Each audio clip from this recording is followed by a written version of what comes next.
we just started a new sermon series, and that sermon series is inside of Nehemiah. It's very exciting, mainly due to the fact that Nehemiah is one of those books of the Bible that I can't honestly say I really looked at and studied before I was told that I had to deliver a sermon on Nehemiah, right? So this has been a fun learning experience, and what's more fun than learning and then being able to turn around and teach what I learned to other groups of people. This is, I would say, among some of the best times. Now, listening to last week's sermon, we do have a couple of things that I would love to recap for us real quick. So just note that this is on your sermon notes. So your first fill in the blank, I love these fill in the blanks, by the way. I had a college professor who had like these sermon notes with fill in the blanks things. Turns out it's like the best way to remember what's going on is by just being able to do that, because you don't spend your whole time frantically trying to write, but you do have to write something.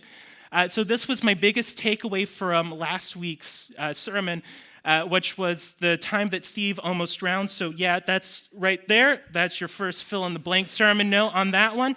Last week we found out that Steve almost drowned, and also on top of that, we found out the best way to naturally recover from people staring at you having just been saved from almost drowning, which is to bow. I will go ahead and file that away inside of future good information. On more serious notes, we learned that Nehemiah was a cupbearer, right? And he was a cupbearer in the service of King Artaxerxes Longimanus. Now, I did have to look this up. Apparently, there were 3 King Artaxerxes, so we're taking our best guess in saying that it was King Artaxerxes Longimanus. And the reason I'm sure some of you are wondering is why I'm adding the last name to there. It's because it's really fun to say. So I'm just going to try to filter that in 4 more times, because Longimanus is not an... I'm really tempted to go change my last name right now, because you one day might have to refer to me as Pastor Longimanus, and that is delightful. Now, we also learned that the reason that Nehemiah was there was because the Jews had been sent into exile into Babylon, right? So Steve did a great job going over what happened with that, but basically Israel had agreed to live to a set of standards, and Israel did not hold up to that very well, and later, during a civil war, Judah also kind of failed to live up to that, and they were taken off to a foreign land, and God promised them that they would be able to come back, right? And you can read the start of that story inside of Ezra, but at this point, we're kind of picking up with Nehemiah, which is just a little bit further down the way. And we find out at the end of the book of Ezra, this is an important note, that Ezra arrives inside of the city, and he finds out that the Jews who have come back to the city of Babylon are already not doing a great job of living up to the contract that they made with God. So just imagine that you're Ezra, and you're very excited to get to come back home because your grandparents did such a bad job living by the covenant that you were taken out of your homeland, and then you come back, and then you find that people are still not following the covenant, the very reason that God took them out of the homeland, right? There's just this stress from Ezra as they're trying to figure out how they're going to right the situation. And Nehemiah, meanwhile, hears a report back from his brother, right?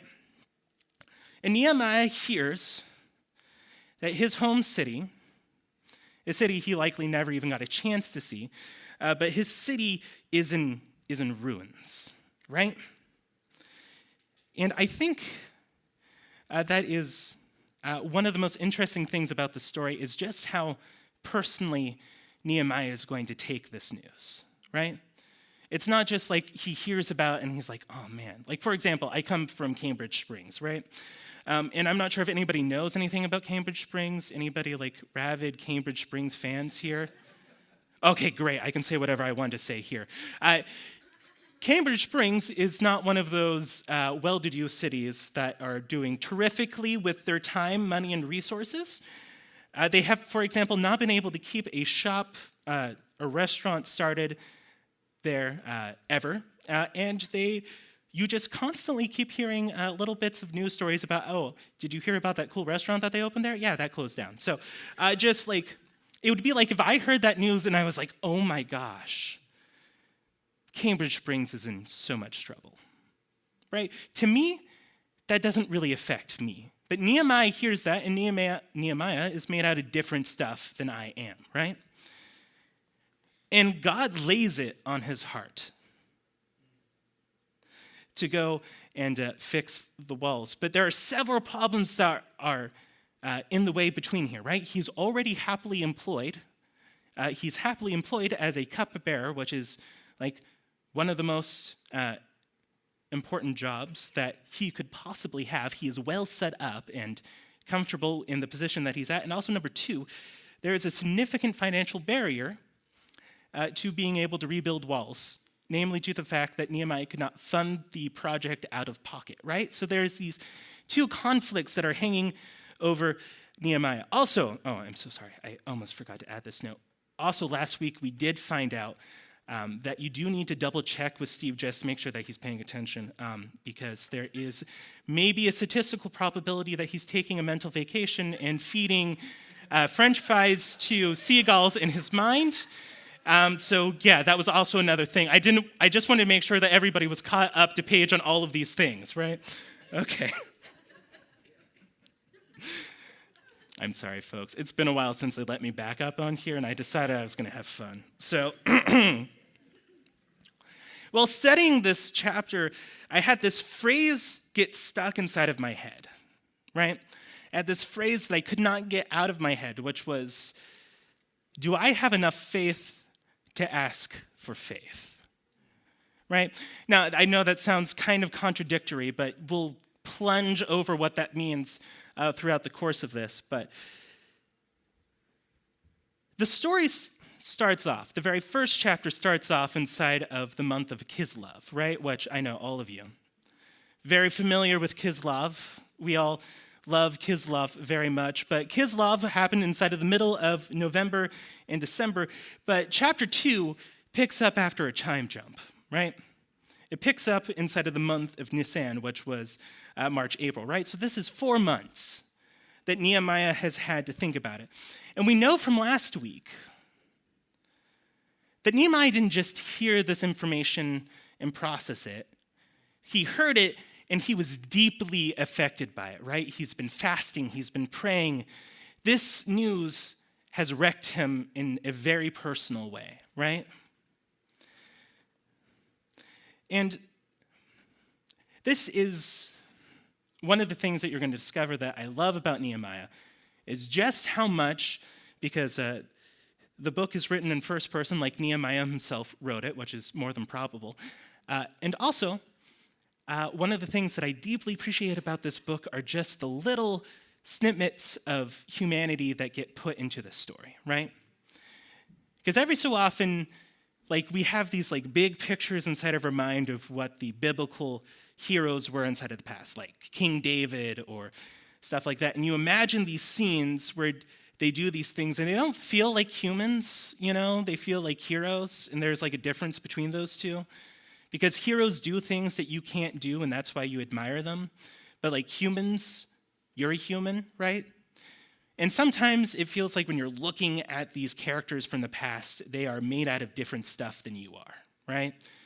You read about Esther and you read about David, you read about Gideon, and they just feel like they are completely different types of human from whatever you are, right? Or at least that's the way that I approach these books with. So one thing that I really appreciate about Nehemiah is just the little humanizing snippets that he puts inside of the story. Like, for example, he has been thinking about this for 4 months, right?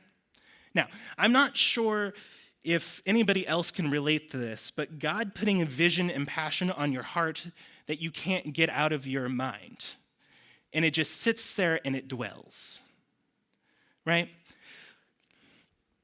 And now, admittedly, I'm going to do some fairly risky business here, and I'm going to attempt to guess what was going on inside of Nehemiah's brain, which is speculative fiction at best, but still, at this moment, right, I just connect with this idea that Nehemiah is just so consumed with this, but he's here in the capital city of Susa, right? One of the richest cities inside of the world. He works with the king, so you know that he's in a comfortable situation, right? He's here in one of the most comfortable spots that you could be on earth at this time. And his heart and his mind are resting in one of the most uncomfortable spots inside of the ancient world at this time. This problem that is hundreds of miles away, God has laid on his heart, and for 4 months, he's been wrestling with this, right? And we've already heard that he's tried to process this information. He's been fasting about it. He's been praying about it, right? We've already heard that he's tried to do something about this information. But it's still not enough to get it off of him yet, right? He's fasted, he's prayed, and this is still largely the issue. And the real thing that we're asking ourselves at the start of chapter 2 is Nehemiah going to let somebody else's problem become his own problem, right? Because the state of Jerusalem is not necessarily his problem. There are already people in Jerusalem working on the project, right? Ezra was just sent basically with a blank check from King Artaxerxes Longimanus to go work on these problems, right? But Nehemiah feels like even here inside of this moment, it's still his problem, which is just fascinating to me, right? Now, the problem carried into his work life, right? This huge, massive problem that he's been wrestling with, that he's been fasting about, that he's been working over, this huge problem carried into his day-to-day life. One day, he is serving the king, and the king noticed that Nehemiah's face looked sad. Now, I know, we're going to have to step through several cultural barriers to be able to understand why this situation is not great for Nehemiah, okay? And the first off, and this is your next fill in the blank, okay? We're going to be able to cover the highly anticipated history lesson of being a cupbearer. Last week, Steve said that we were going to get a thorough diagnostic of what being a cupbearer was, which was not originally inside of my sermon plan, but Steve went ahead and said that I was going to cover exactly what was a cupbearer, so I do feel like we do need to give a very thorough description of what a cupbearer was, right? So first off, he was an officer of a high rank. He was an important guy, right? Now, when you hear about what the actual duties of the cupbearer were, you were like, I don't know, that sounds kind of like you want a disposable person. But, so the cupbearer, his day-to-day was to make sure that there was not poison inside of the king's cup, right? Now, I'm going to be honest, the vast majority of the biblical dictionaries that I went through, and I spent at least 7 hours trying to make sure that we got through a thorough diagnostic of what being a cupbearer was, right? I wanted to make sure I did my research. I wanted to make sure I lived up to the hype that Steve put on me. I'm telling you, preaching here at this church, I stand inside of the shoes of giants, so I want to make sure that I live up to his expectations, right? The vast majority of these biblical dictionaries, the only thing that they're going to say about a cupbearer was that they would sample the wine before the king drank it, right? That's a bit of a misnomer, okay? He was responsible for the serving of the wine to the king. And every so often, people would expect him to check that, right? Now, that means that Nehemiah had to be very certain that there was no poison inside of the wine before that happened. In my mind as a kid, I always imagined being a cupbearer, like somebody would hand the king a goblet of wine, and then he would hand it to the person behind him. And the person behind him would sip, and then everybody would wait half an hour and be like, oh, he's still alive. We're good. And then he would hand it back to the king. That's how I always imagined it. Apparently, that was not it. Which means that when you were picking a cupbearer, that person had to be thoroughly trustworthy, right? You were literally trusting the king's life with this project, and you had to be sure that the cupbearer was not going to accept a 20 underneath the table and let somebody pour battery acid in it or something. You may ask why I said battery acid, because wine and battery acid taste about the same. So, but also, and this is interesting, most of the times that you translate the Hebrew word for cupbearer, they also gets translated as butler, right? So, well, Nehemiah was not the butler. That gives you some idea of what his roles were, right? It was not just, they did not just keep him into a closet until they needed to serve the king wine and then put him back in the closet, right? He had other parts of his job. Actually, inside of Tobit, 122, now, for all of you, those who are curious, that's inside of the Apocrypha, which is the books of the Bible we don't talk about on a Sunday. The non-canonical, pseudo-canonical books of the Bible that we don't talk about on a Sunday. It says this, now, Ahakir was chief cupbearer, keeper of the signet, and in charge of the administrations of the king of Assyria. So, we know that cupbearers had lots of responsibilities laid down on them, and we know that this was a prominent position.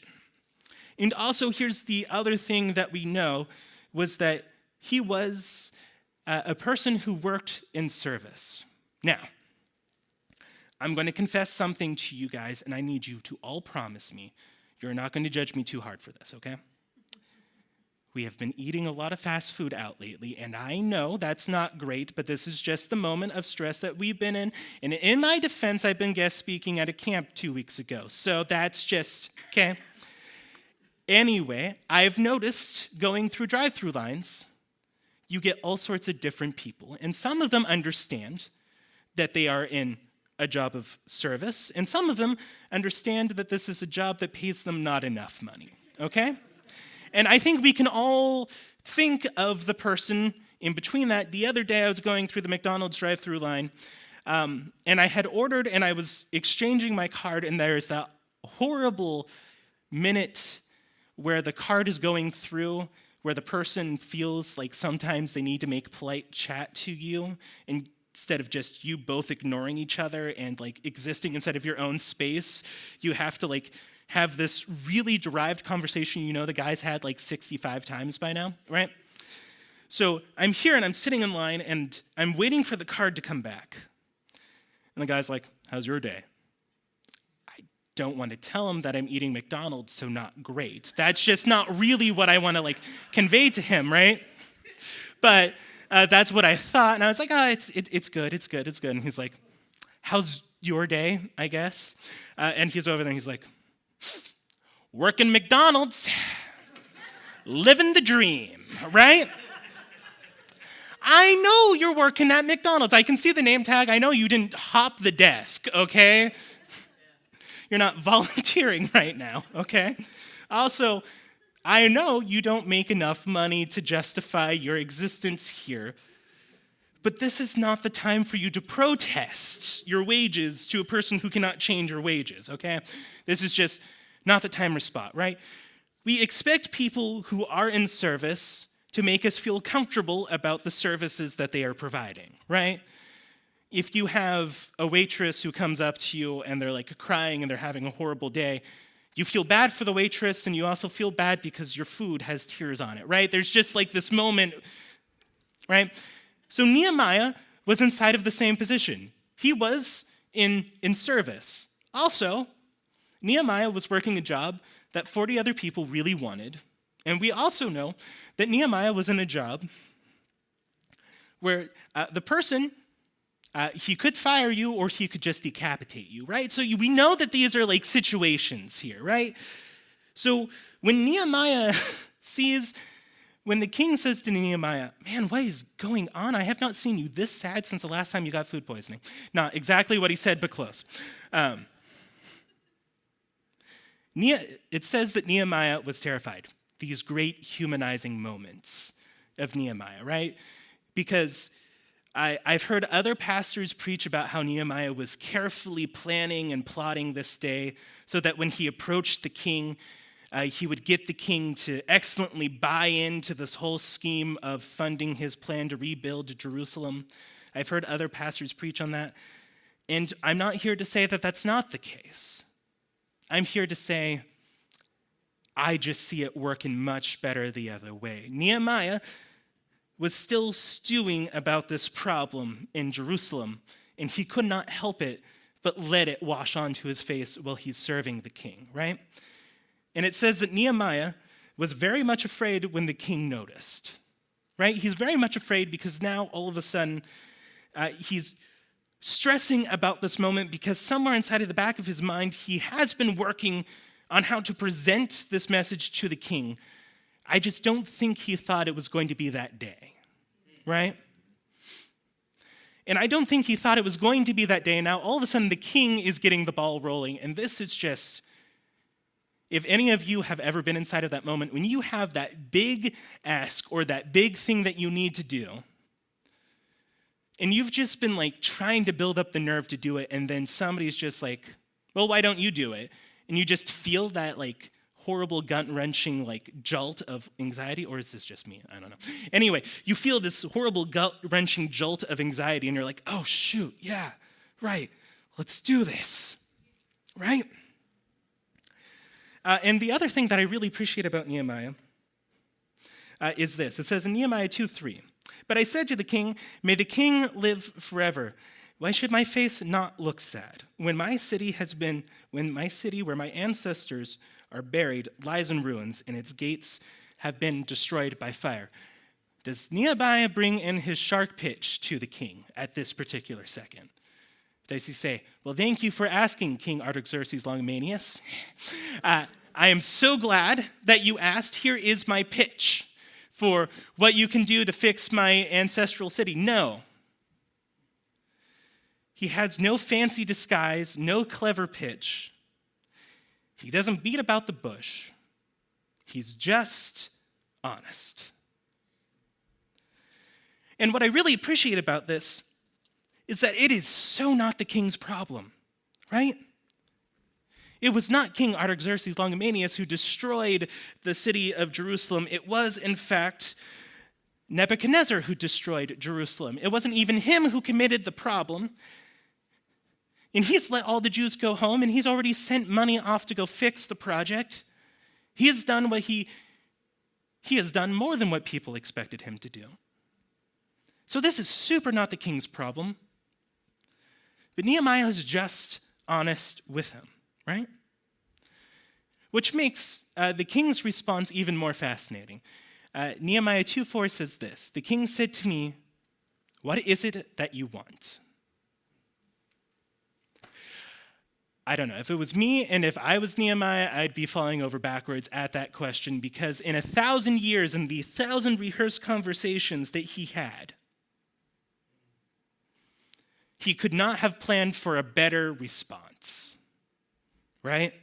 In the 1,000 conversations that he's had over those 4 months, anticipating how this moment is going to work and look, he could not have wanted a better response, which means that if Nehemiah was anything like me, he was then super worried because this is the best possible jumping off point that he could have asked for, and if he messes it up now, that's just the worst, right?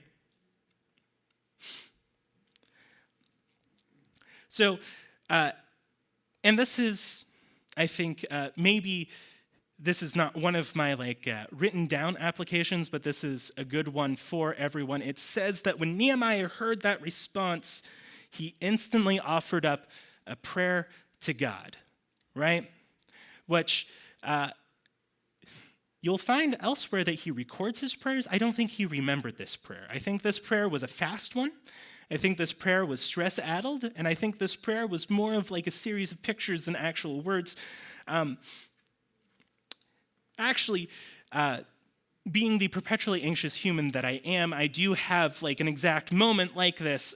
It was when Katie and I got engaged, right? So in case you don't know, we got engaged right down there at Shades Beach. And we got engaged right up at the top of this like big hill over there, right? So beautiful view.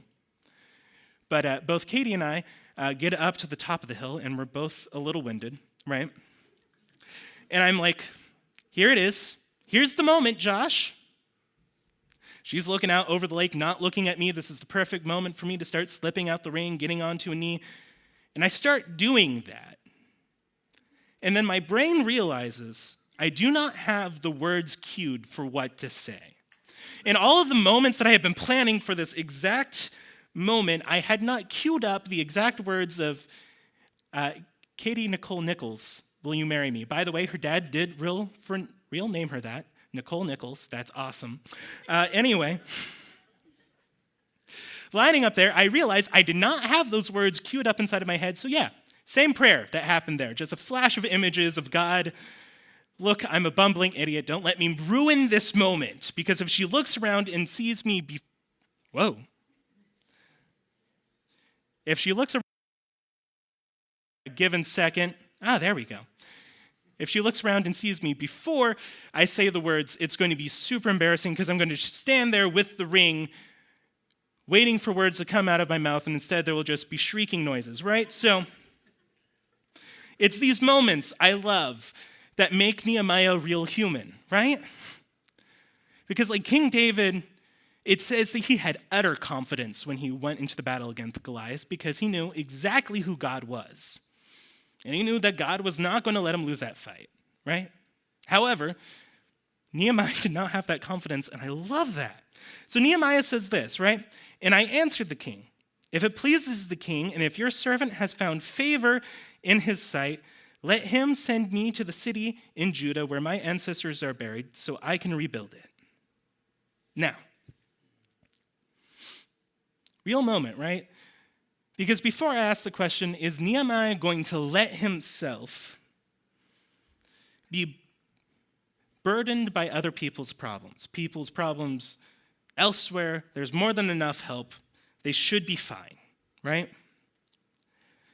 And not only does Nehemiah feel like this is a problem that needs to be addressed, but this is a problem that needs to be addressed so much that he needs to do it, right?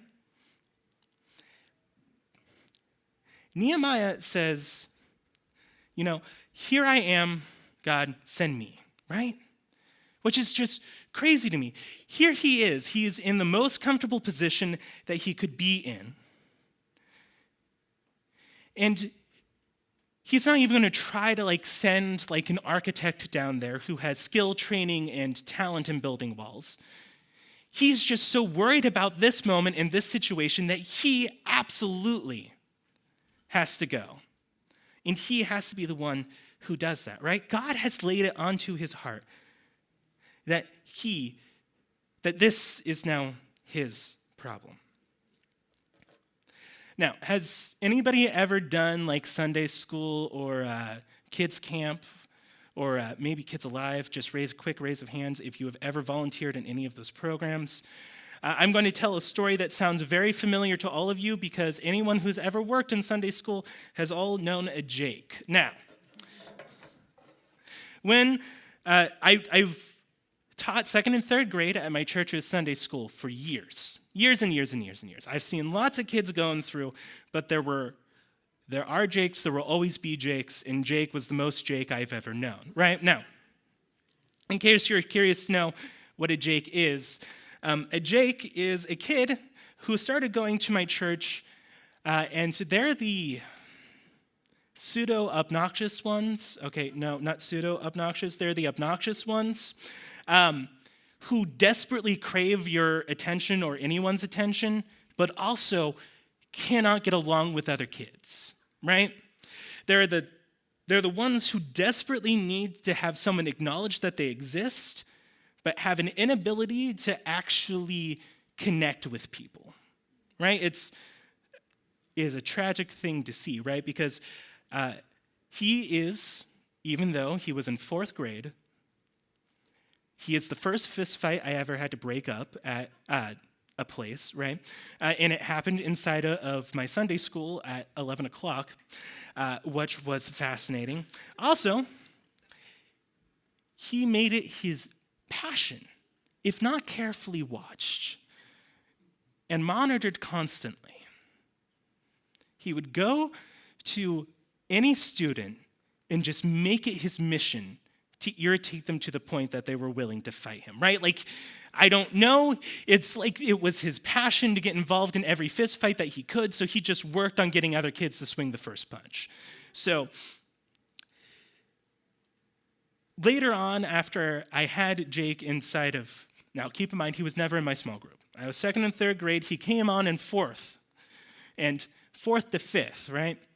But as I had to work with Jake, I got to learn lots of things about Jake, like how both of his parents had left him.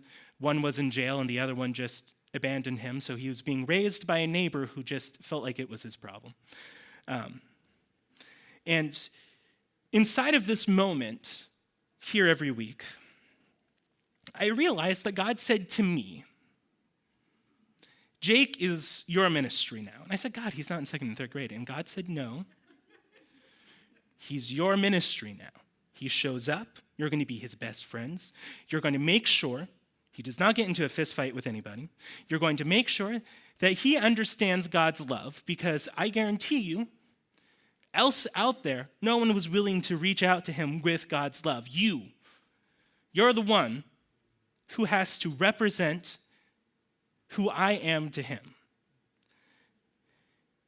So later on, when he followed up into the youth group, which I was also a small group leader at, so I got to follow Jake all the way through, man, from elementary to middle school to high school. Oh, that was fun. Anyway, that'd be 1 to 2 hours of just him there, right? No matter where you turned, him there. And also, not only was he always there, but all of the other students, you had a bubble around you, right? Because Jake was there, nobody else wanted to interact with Jake, so you couldn't talk to the smart kids or the funny kids.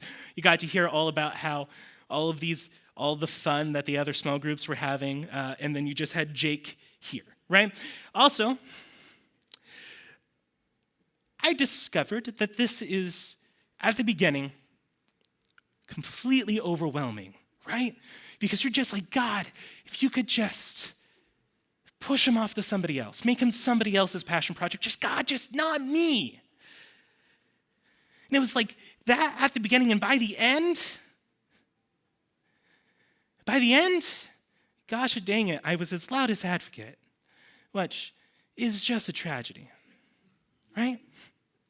Because that kid needed resources, that kid needed help, that kid needed anything, right?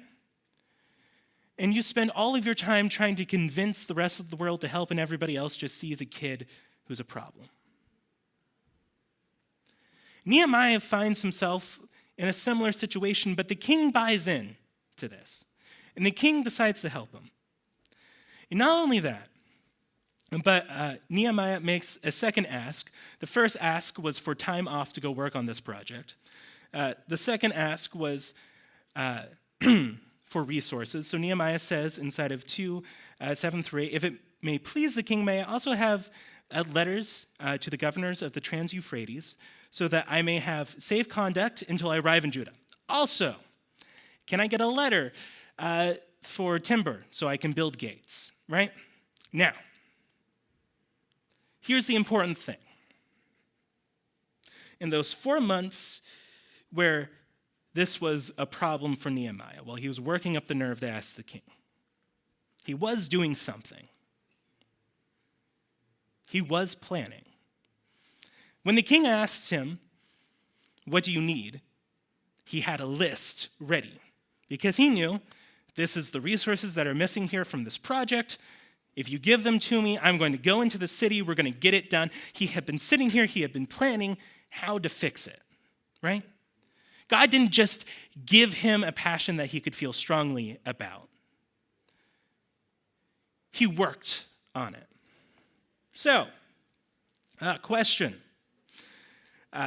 What does the story about an ancient butler have to do with us in our day? Now, this is important, and I'm so sorry. Some of my formatting here is just taken directly from youth group nights, so if you notice things like that one, especially the homework assignment at the end, that's just because I'm used to being a youth pastor, so it's nothing personal against you, I promise. So, first point of application is this. God has a plan for you. God has a plan for you. This is one of my favorite stories out of the Bible, and it happens almost congruently to the book of Ezra, and that is the book of Esther. And we read about Esther being one of the exiled Jews who live inside of Susa, just like Ezra. And we read that Esther is selected to be the next queen of Persia. Wow, sorry, no, not king. That would have been confusing.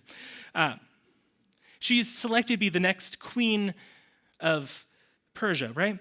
Now, her uncle finds out that there's this whole conspiracy to kill every Jew inside of the whole province. And Esther hears of the story through her uncle, and she is freaking out because her uncle wants her to do something about the situation. And she just so doesn't want to, because if she approaches the king without the king's permission, she could lose a head, and that's just a bad story for everybody, right? And she's freaking out about this, and this is the words of encouragement that her uncle had for her. If you remain silent at this time, relief and deliverance will come from the Jews from another place. But you and your family will perish. Words of encouragement, keep in mind. And who knows, but that you have come to your royal position for such a time as this. Haunting words. Haunting words. These words have had a lot of shaping effect on my theology. Because these words pair so neatly in with Ephesians 2:10, which says, "For we are God's handiwork, created in Christ Jesus to do good works, which God prepared in advance for us to do." The book of Esther suggests that Esther was created and placed inside of that time, inside of history, because God knew exactly what he wanted her to do. And that God gave her these resources, and by resources I mean physically good looks. The king of Persia said multiple times that he was exceedingly well pleased in her, which is a great phrasing. Anyway, the king said multiple times that he was exceedingly well pleased. He was very thrilled to have Esther as a wife. And he loved Esther, which we get a sense from the last queen that he didn't love her so much. So God put her in this position. And he chose her out of the whole selection of human race and put her there instead of that moment and point in time for that situation. But it doesn't just end with Esther, right? It continues to us. God gave us unique talents and passions and all sorts of abilities that he gifted to us, because even though some people may be able to do things better than us, our unique combinations of things allow us to fit into situations that God planned for us to do. God has a mission for you. This is what Nehemiah is discovering when God's laying it on his heart, that Nehemiah was supposed to go out here for this reason. See, without the ridges and grooves, a key is just a useless strip of metal, right? Without the ridges and grooves that represent a key, it's just a useless strip of metal. Like, for example, if I was to take my Mitsubishi Mirage key, to which I love my Mitsubishi Mirage, I am the only person, I think, in all of America who loves their Mitsubishi Mirage, because that's what the Consumer Reports tell me. It's the most hated car in America right now, but I love my Mitsubishi Mirage. And Mitsubishi Mirage is not paying me to say that, but I will be sponsored. Anyway, if I was to take my key to a Mitsubishi Mirage and I was to apply it to another car that is not my car, maybe one that doesn't have a giant dent in it because I was trying to shove boxes in the back. If I tried to apply it to any other Mitsubishi Mirage, I'd discover something about it, which is that it would sure fit into the key slot, but it wouldn't turn. What allows me to turn on my car is the particular combination of ridges and grooves, and I guess the ultra-secure chips, which makes car keys like worth $150 now. But anyway, the thing that allows me to turn on my car are these ridges and grooves. And I hate to anthropomorphize. Wow, I messed up that word. I hate to humanize what a key would be experiencing when it's in the grinder, but I cannot imagine that it's comfortable to have bits ground off of it, to have the excess removed. But when it is done and it has gone through that, it is uniquely placed to accomplish its task. Some of us have gone through a whole heck of a whole lot of hardship. Some of us have experienced things that no person should have to experience. In these situations, it feels like it strips away things from us. And we feel like we just live in a completely different spot from everybody else. You feel alien and left out because you went through these horrible hardships. And I'm not saying that God put these horrible hardships inside of your life, but I'm saying that God uses them. He did not deliberately design for you to have to go through it, but now that it's happened, he can redeem it. And what you'll discover is that now that you have gone through it, you are uniquely placed to minister to a whole group of people that you would not have been able to had you not gone through it. There is power in those words. It gives purpose to pain, right? Inside of this moment, we discover, right, that even though we go through all of this hardship inside of life, God can redeem it. Now, this is a little off script, but forgive me. I love the story of Gideon so much, and if I did not have a chance to shout out Gideon one more time, I'd feel mad, mainly due to the fact that my parents were this close to naming me Gideon. This close. I was almost Gideon Sadler, but they decided that if you shrunk Gideon, it would only be Giddy, and they didn't want to have to call me Giddy Sadler, so that's how I got the name Josh. Anyway, what we discovered is that inside of the story of Gideon, you have this character who's being oppressed by the Midianites, right? The Midianites come into Israel, they steal everybody's food, and it's just a hard time for everyone. And God selects Gideon, even though he's the least significant member of his family, of the least significant family, of the least significant tribe. God chooses him to be the hero that's going to rescue Israel from the Midianites. And while we're reading this story about Gideon, what we discover is that Gideon has been uniquely scarred by his relationship with the Midianites. And inside of that hardship that happened to him, that we discover that because he went through it, he has become the vessel that God chose for it. Now, Matthew 9, 37 to 38 says this: "The harvest is plentiful, but the workers are few. Ask the Lord of the harvest, therefore, to send workers into his harvest field." See, here's the thing. God has a plan to rescue the world. And we know the long scope picture of God rescuing the world. We just went through that book series. But God has a plan for rescuing people here and now. And that plan is you, right? It says that we are the hands and feet of Jesus, and we exist inside of this space because we are God's tools to rescue a hurting and broken world, right?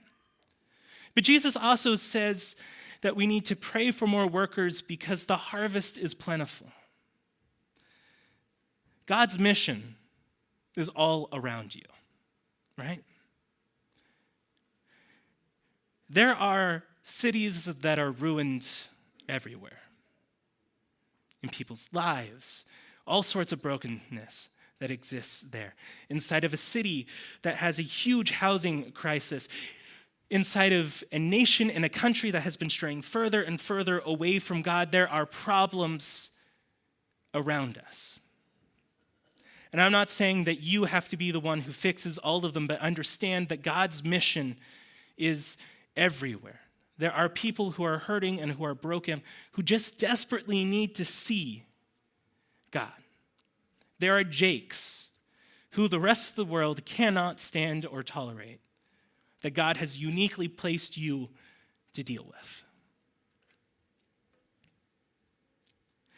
And if we know that God has a plan and intention for your life, and we know that God can work with you because God put you here at this point in this time, then it stands to reason. What is the passion that God has laid on your heart? What are the things that keep you up at night? What are the problems that seem big? What are these things that God is laying on your heart and mind? What are you struggling with like Nehemiah struggled with? See, what do you need to ask faith to ask for faith for? I think there's a reason that phrase has been so stuck inside of my head. What do you need to ask faith for faith for? Because there are problems that exist inside of this world, and we know that God owns a cattle on 1,000 hills. My mom loves to say that to me all the time because sometimes I'm stressed about money, and my mom says, well, God owns the cattle on 1,000 hills, which means that God owns everything. And God is thoroughly resourced, and God is capable of dealing with any problem. There has been lots of discussion lately about that $1.02 billion jackpot that happened, right? And I was thinking about all of the ministries I'd love to fund if I had won that sweet, sweet jackpot, right? And then I realized something. I know a God who owns everything. So what are these things that I would only feel comfortable starting to pursue if I had like $600 billion, right? Oh, 600 million, sorry, don't mean to overestimate, right? What are these things that I'd only feel comfortable pursuing if I had this vast amount of resources, and then stop and realize that you're talking to a God who has more than that, right? And I feel like sometimes we just have problems that seem too big for us to even to begin to know how to deal with, which is why the faith. Do you have enough faith to begin to ask for faith? What are these problems that are so big, so large, so daunting that they seem like you cannot overcome them? Because you have a God who can overcome everything. He overcame the grave, right? If he can overcome the grave, what's a couple of $1 million to start a Christian teen leadership institute, you know? It's just like these things where you just think about inside of your life, they seem so big and so daunting, you don't even know how to begin to get to there. But you have a God who can take care of all of those. He proved it with Nehemiah. It says, and this is important, it says that Nehemiah, he got everything from the king, just like he had asked, and he said, it's because I had found favor with God. Not favor with the king, favor with God, right? God caused the king to give that money. Now, almost running out of time here. I know that there were silent bets in the background trying to guess how fast I was going to finish the sermon this week, because last time it was like 40 minutes. Just know that 2 days ago when I was practicing, I was an hour and 20 minutes, so you should just be thankful that you're at the time that you're at, okay? Now,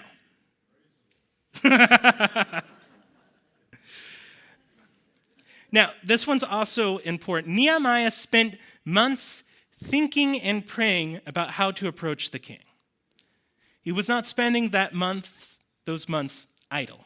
He was busy, he was working, and he was laying out the vision that he was working with the vision that God had put in front of him. And here's the thing, sometimes God gives us a thing to do, and we're just like, wow, really cool vision, God. I'm going to go back to my 9-to-5 though. Thanks, right?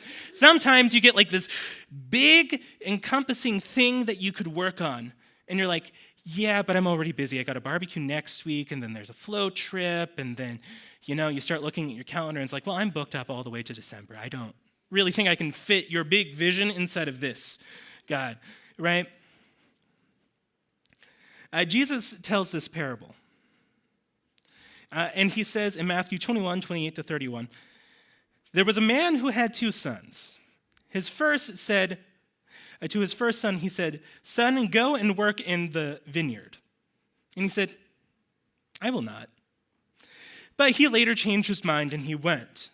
Then the father went to the other son and he said the same thing. And he answered, "I will," but never went. I don't know, I guess the Fortnite server finally loaded. And then Jesus answers with this question: which one of the 2 did what the father wanted?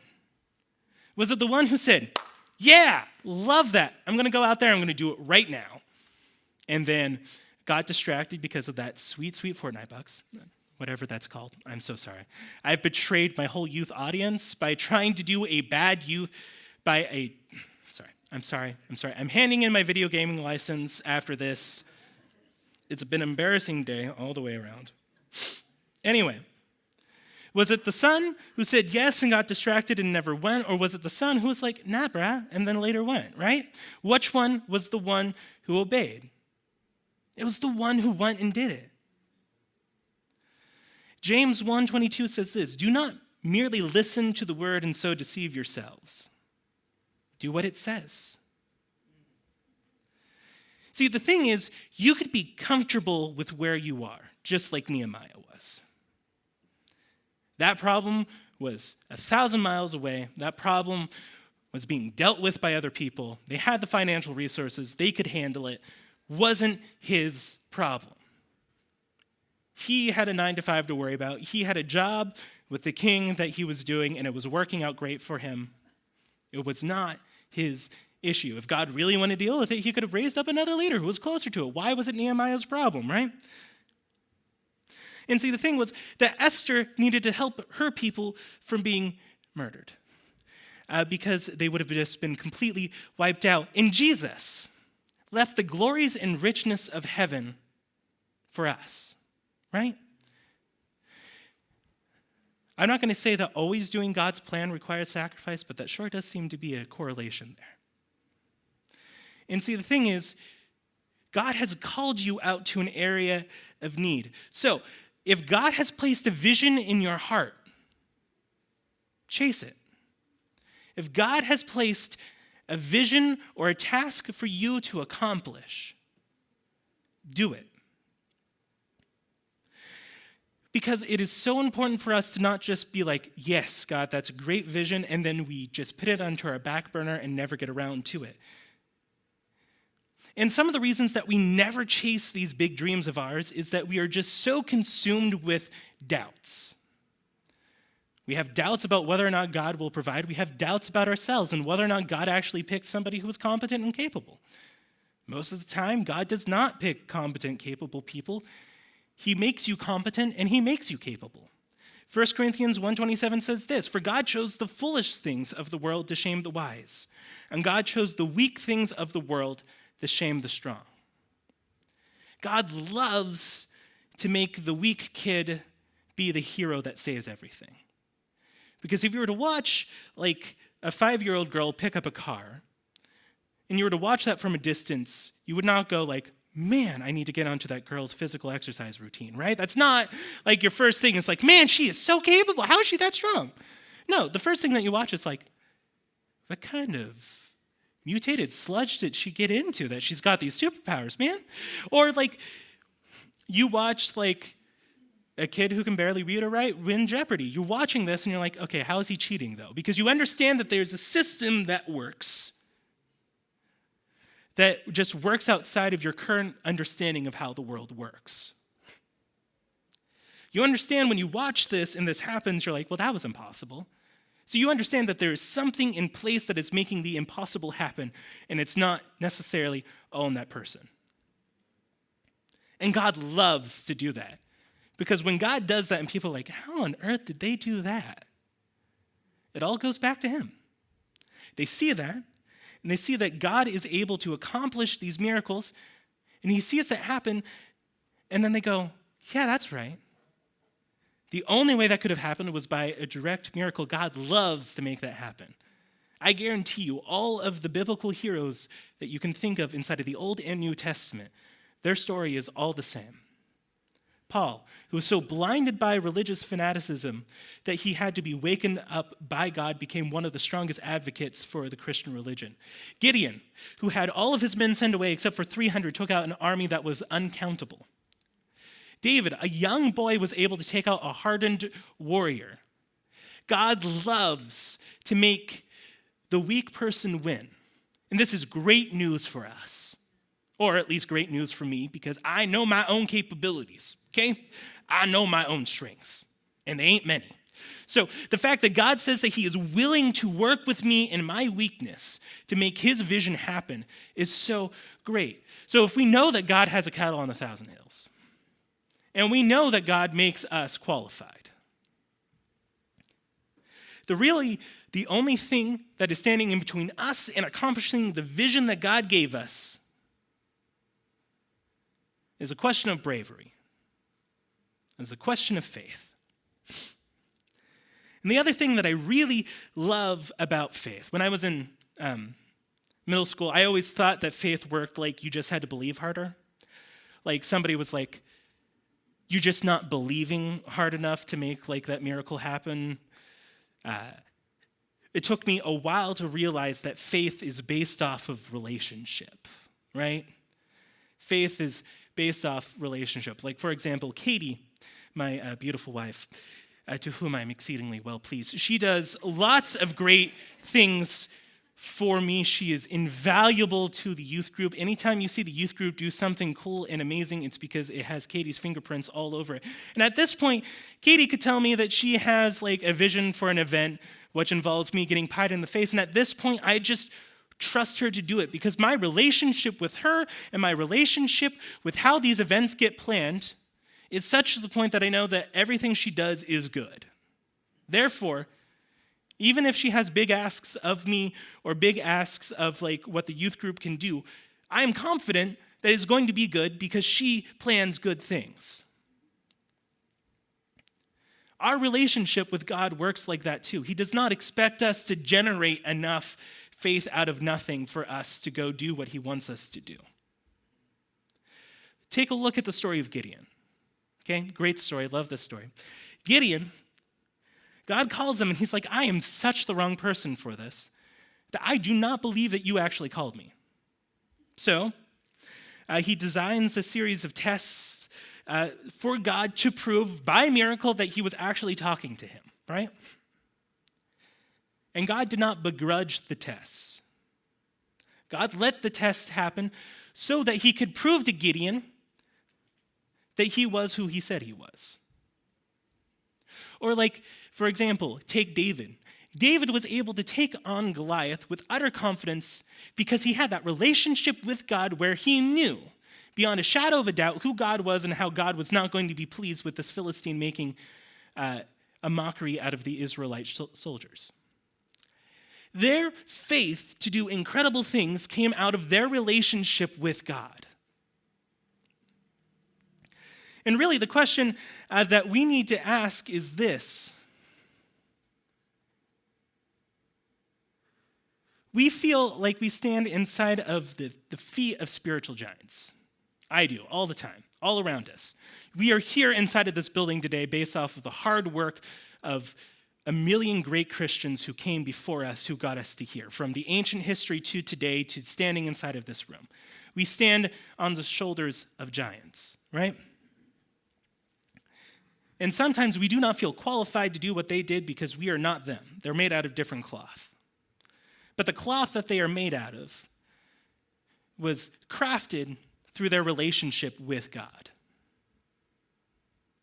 So if you feel like you are not qualified to do what God has asked you to do, the real question has to be, how's your relationship with God doing? What are you doing to foster this? Because we know that God is capable of accomplishing anything, and we know that God loves to use the weak to shame the strong.